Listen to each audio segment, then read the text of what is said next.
So you were the first millionaire in your family, right? Yeah. What was that dynamic like? Did you have people trying to take some of that, or was it kind of friendly? Obviously, sometimes you get the people that didn't really know before. Yeah. It's like, yo, help me, bro. Why aren't you helping me out? You're such a messed up person. I don't like that mentality. Yeah, it's, You know what I mean? awkward. Like, I feel like just there's better ways of asking for it than phrasing it like that.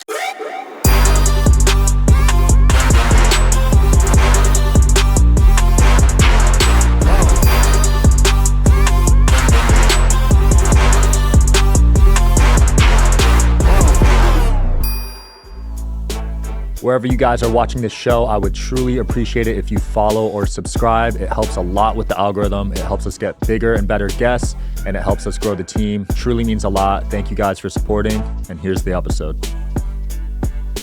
All right, we are back. We got KT today, Amazon expert, all the way from Miami. Sir, How's it going, man? pretty good, bro. Can't complain. It's a nice day out here. Rainy, but it's good vibes. Yeah, not as nice as Miami, but I'll take it, man. Yeah. Vegas and Miami are my top two cities in America right now. Yeah, I would say the same, honestly. Yeah. LA used to have that kind of number one, number two spot, but it's kind of fallen off, I think. Yeah, I don't like to go there too much. I don't know many people that do. But let's dive into your story, man. I know you're doing millions on Amazon. When did you start getting into all that?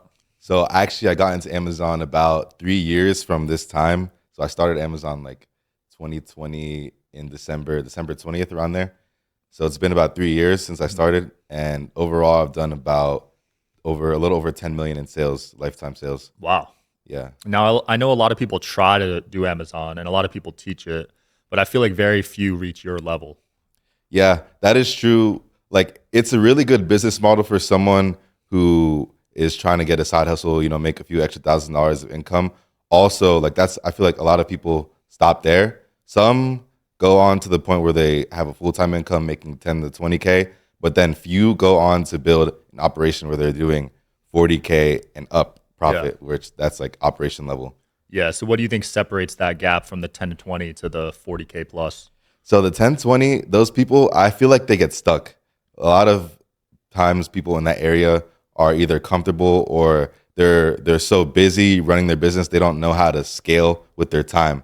They're lacking some things to get them to the next level, which a lot of times it's either capital or just information, which sometimes they don't want to invest into mentorship. Sometimes they're not aware of anyone that could help them out.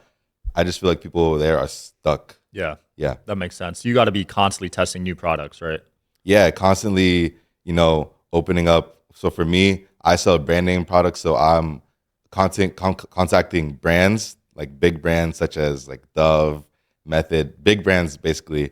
I'm contacting them and trying to get wholesale deals or maybe even exclusive relationships with those brands. Like, imagine if I was the sole seller of Dove on Amazon. Right. I'm running up millions if I'm the only one selling it because it's usually split between multiple different sellers.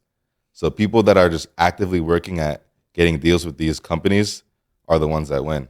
And what criteria do these big companies look for when they're doing wholesale with smaller vendors? Yeah. So for big companies, like I like to look for companies sometimes in the small and medium range. When it's a big company, I don't look for exclusivity, but they just want someone who can spend a lot of money with them. Like, it's capital is the most important thing there. Right. Yeah, because, you're competing against guys who are buying 100, 200K with their stuff. So they're just looking for people to spend that. Yeah. So walk me through the model. Like, when you contact a supplier, are you wiring them all the money up front? Yeah, so I'll walk through the model from finding the brand. So finding a brand, basically I use a software called Smart Scout where I go in and I'm able to find brands that are doing revenue on Amazon. I'm able to filter through to see how much revenue they're doing.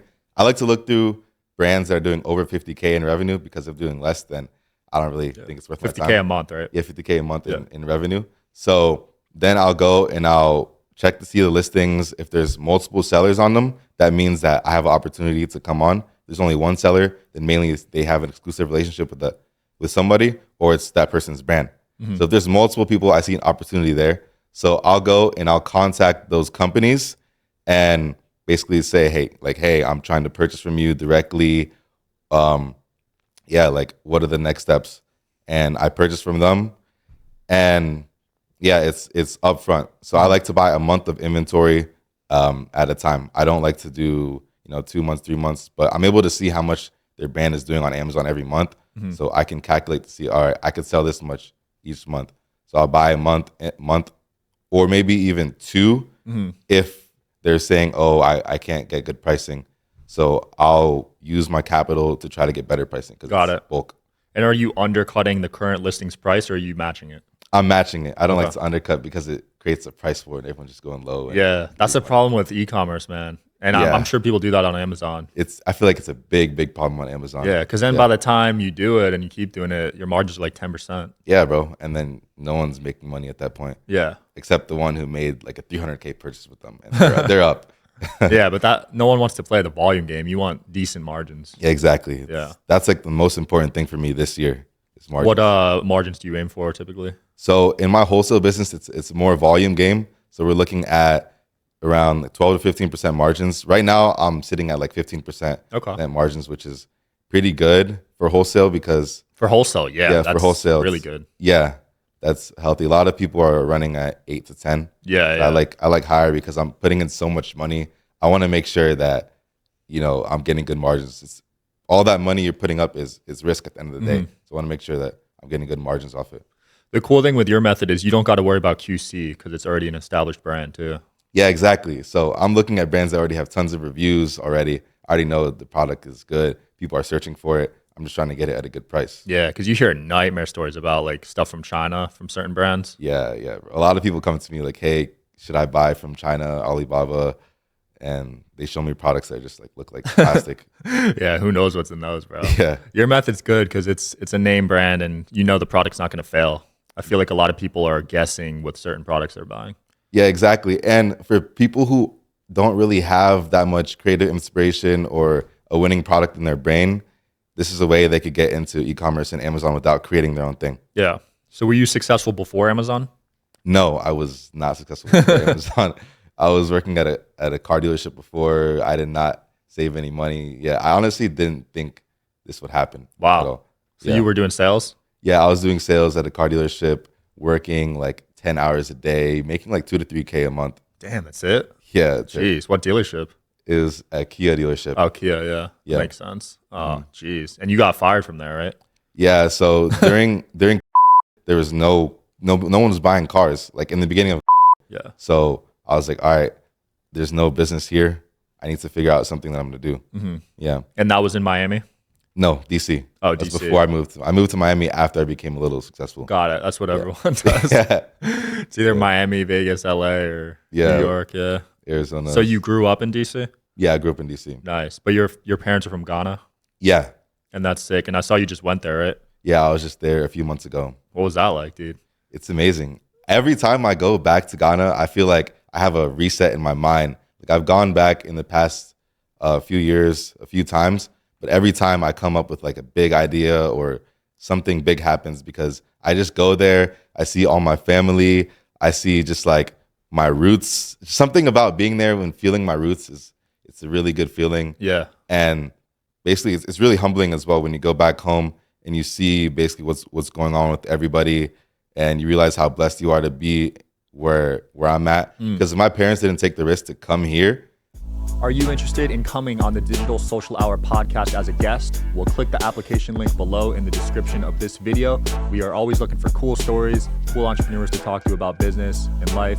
Click the application link below, and here's the episode, guys. I would be in Ghana still. And if I'm in Ghana, like the GDP is like, I don't know, 4 or 5 billion still maybe. Wow, the whole country? Yeah, there's no money there. Jeez. So how am I going to get out of there? So my parents came to America, and now I'm able to, capitalize on this. Yeah, that's crazy. Is there internet there? Oh, yeah. So Okay. there's a lot of nice areas. Like when I go back, I'm in a very nice area. There's, mansions. It's a very beautiful country, but the majority of it obviously is, not very nice. You're Yeah. driving on a lot of dirt roads. So Wow, humble beginnings, man. Yeah, it sounds like spiritual almost. yeah, Go back it's there. spiritual, bro. Like when I go, I have a reset. I come back and I just, run it up. Yeah, something about just seeing where your parents came from is humbling though, for sure. Because my parents were immigrants too. Yeah. Yeah, so I went to China where my mom was from, and then I went to Ireland where my dad was from. Yeah. And humble beginnings, bro, for sure. Yeah, bro. Keeps you grateful. Yeah, that immigrant mentality is something that is tough to replicate. With our kids, I'm a little worried, honestly. Yeah. So for me, I have a plan. When I have kids, I'm gonna take them straight to Ghana, like and just show them, have them exposed, like they could see basically what kids their age are doing. They're in the village playing around, not much healthcare. Just like have them see that, Yeah. because I was exposed to that at an early age, and that really had an impact on my life. That's cool. How's Yeah. the food over there? So good, my favorite food in the world. Really? Yeah. I've never had it. Yeah, you should, bro. I wonder if there's any spots in Vegas, but Dude, if there is, I'm down. What's like a popular dish? so the most popular dish is a dish called jollof rice. It's rice. It looks orange because there's so much like tomatoes and a lot that goes into it. We eat it with chicken or goat meat. It's really good. Wow. I like goat, actually. Yeah. I get that. I get goat in my Indian food. Yeah, Indian food's fire too. Goat curry, bro. Yo. It's fire. So you were the first millionaire in your family, right? Yeah. What was that dynamic like? Did you have people trying to take some of that, or was it kind of friendly? Yeah, I mean, like my family's always been, I've had a blessed family, and honestly, no one really believed that this would happen. Like when I first started selling products, my parents were just saying, okay, go to college, or not go to college, but get a job, until it came to a certain point where I was making a good amount of money and talking about moving to Miami, buying a Rolex. And then the support came, and then they're just, they've been very, very supportful, just trying to help me in any way, even trying to offer me money. Like, it's just in any way, they're very, very supportive. My cousins, my whole entire family tree is just very supportive. Nice. Obviously, sometimes you get people that didn't really know before. Yeah. It's like, yo, help me, bro. Why aren't you helping me out? You're such a messed up person. I've had that before as well. It's very interesting. I don't like that mentality. Yeah, it's You know what I mean? awkward. Like, I feel like there's better ways of asking for it than phrasing it like that. Exactly. And if you're trying to start, like if you're actually trying to start, then I would make an effort to learn and then tell me, yo, I got started out doing this, bro. I've done like 2K. Like, what do you think I should do next? Exactly. Then yeah. I'm like, bro, what? Let's go. Like, I'll Yeah, help that you would out. hype me up. Put in some effort first and then talk to me for sure. Exactly. Because people won't, you could tell people so much things and very few will actually work on it. Yeah, and that's another thing. I would give so many people free game. I would sit there writing paragraphs, trying to help out, and I'll go to the person, like, see what they're doing, and have not acted on it at all. That's so relatable. Posting in the club, I'm like, bro, you have no money right now. Like, why don't you just do what I told you? Yeah, that's so relatable. So did you go to college after high school? Yeah, so I went to college for 4 years. I have a degree wow. in finance. Congrats, man. That Yeah. is impressive. Not a lot of people on the show make it all the way. Yeah, I did. It was rough, but I did, and I never used my degree. And that's something common I hear from people that do make it. Yeah, I wanted to work on Wall Street, but I never had like high GPA. I had like a 3.1, so I was not able to work out. Wow, so they actually look at that when you're applying for jobs? Yeah. I was talking to a guy at Goldman Sachs, and I was trying to get, it was like a family friend connection, and he just kind of started ignoring me because he looked Damn. at my resume. I had like one internship, bad GPA, like, there's no way. I mean, now you're making more than him. Yeah, much more. Yeah. I mean, 9 to 5 is different game, man. You experienced it with the sales, Yeah. car sales. And now you got a Lambo, right? Yes, sir. Everything comes full circle, dude. Which Lambo did you get? So I have a Urus. Dude, that's fire. Yeah, it's like honestly I think my favorite car because it's convenient, fast. It can fit a lot of people in there. Yeah. Trunk space. That's on my dream list, man. I'm getting into cars now. I really wasn't until I saw the value of the networking opportunities from it. Big time. Because I don't really care to drive, but like once I saw that, and I was like, all right, it's like getting a watch. I get it now. Yeah, exactly. It leads to opportunities. Yeah, especially in your city like Vegas or Miami too. Yeah. Well, Miami, it's normal to have a supercar. Yeah, it's is. like, wait, you don't have one? You know what I mean? There's so many over there. Yeah, there's tons. Yeah. Growing up as a kid, were you always entrepreneurial, you'd say?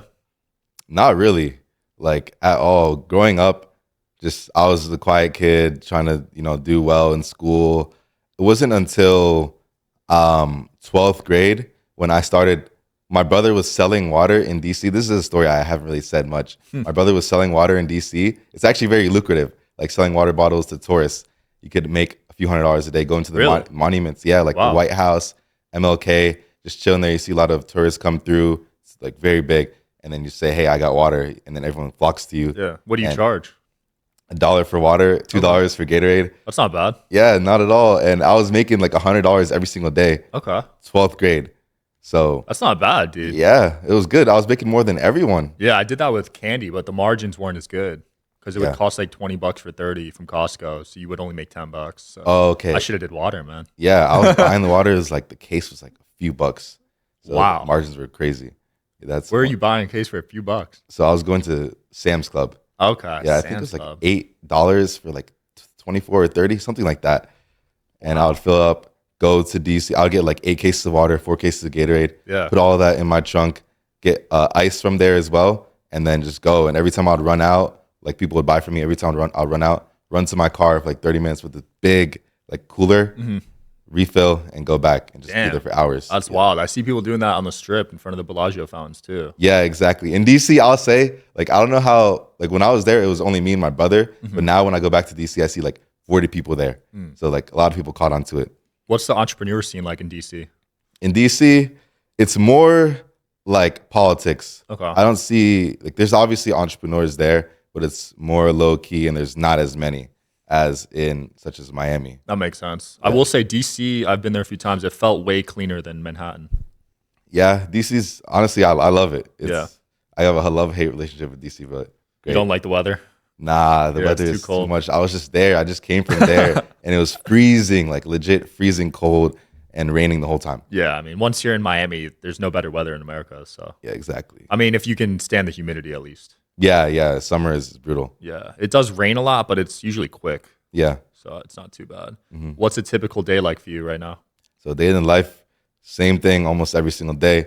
I'll wake up, walk my dog on the water, come back, get into some deep work for a few hours. When I'm doing Amazon, I'm telling my warehouse manager, all right, what are we doing for the day?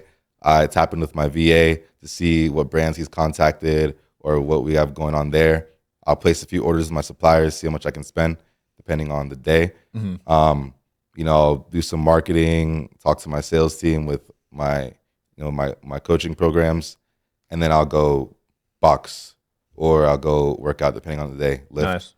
And yeah, pretty much after that, I'll do some light meetings, see what's up with everything, and then have dinner. And just So pretty light. Nothing too crazy, it sounds like. nothing too crazy. Just trying to grow everything. Yeah, that's the cool part about just making money on your own in general. Like you can kind of make your own schedule, you know? Yeah, one day I was just walking my dog at like 2 p.m. because I just felt like it's out of my schedule. I'm like, wow, I'm walking my dog at 2 p.m. This is a blessing, low key. Yeah. On the water, like it's great. Yeah, for sure. What breed you got?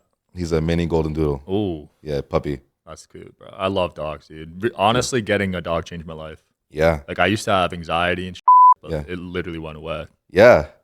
I feel you, bro. Like I love dogs. It's a game changer for sure. Let's see here. Finding winning products. You talked about that. Product research. Have you had any failed products? Yeah, I have a few stories of failed products. This happens every now and then. One time, so when I first started on Amazon in the first year, I actually was selling pools because pools were very good. It was Pools? Yeah, there's seasonal products on Amazon. That's the thing. Like during Christmas, there's toys are selling well, so you can hop in on that. During like March, April, May, there's like fertilizer. In the summer, there's seasonal products such as pools, rafts, tubes. People go tubing. Kind of think like a consumer and see what people would like. Got So it. I was selling pools. I would fill up a truck, go to Walmart, each different Walmarts, fill up the truck, and sell them on Amazon. I was making good money doing it, but one thing I realized is I was shipping these products, like these pools, which were 155 pounds each, and the max for UPS is 150 pounds. Ah, So they charged me a violation of $1,000 per pool I shipped out. damn. I shipped out like 300, but they only caught 30. Damn. I lost 30 G's. Yeah, I lost like 25, 30K around. Wow. And So is all shipping carriers a weight limit, or was that just a UPS thing? there's always a weight limit. And it was my first time. I didn't have a mentor or anything. I was just selling on Amazon. I didn't know better than to ask, like, how do I ship this properly? I'll just see the profit margins are I'm making a lot of money. Then one day I realized, there's 30K out of my Amazon balance. Where the hell did it go? And I saw that. Oh man, they didn't even hit you up. Like, No, it didn't say anything. It was gone. And the thing is, I just came back from Miami. It was like my second time in Miami. I'm celebrating making money from these pools because this is when I was first starting. I was in the club at Live, I think. Oh, spent God. like $7K on a table. big money for me back Yeah. then. I was just like, you know, I'm coming up, I'm gonna do it regardless. So I came home and I got that hit, and I'm like, wow, my life is getting shambles right now. Little wake up call, right? Yeah. I think we all need that sometimes. That's when it all changed for me. Because during that time I was buying stuff from Walmart and Target. I'm sure you've seen videos like that. Yeah. Like retail, going in the stores or online ordering. And then that's when I realized, all right, I got to go into a sustainable business model. That's when I started wholesale and getting wholesale deals with brands. Yeah, that makes sense. And when you were starting out, you were 1.8 million in debt, right? So that is like my overall like credit card bill. Got it. Yeah. So I wasn't actually 1.8 million in debt, but it's just like that's how much I've spent on my credit card in total.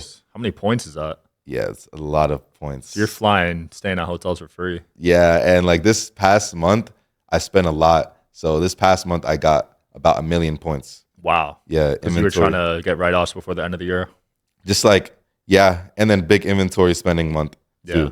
So all of that, so like a lot of points That's adding up. insane, man. What was it like being able to help retire your parents?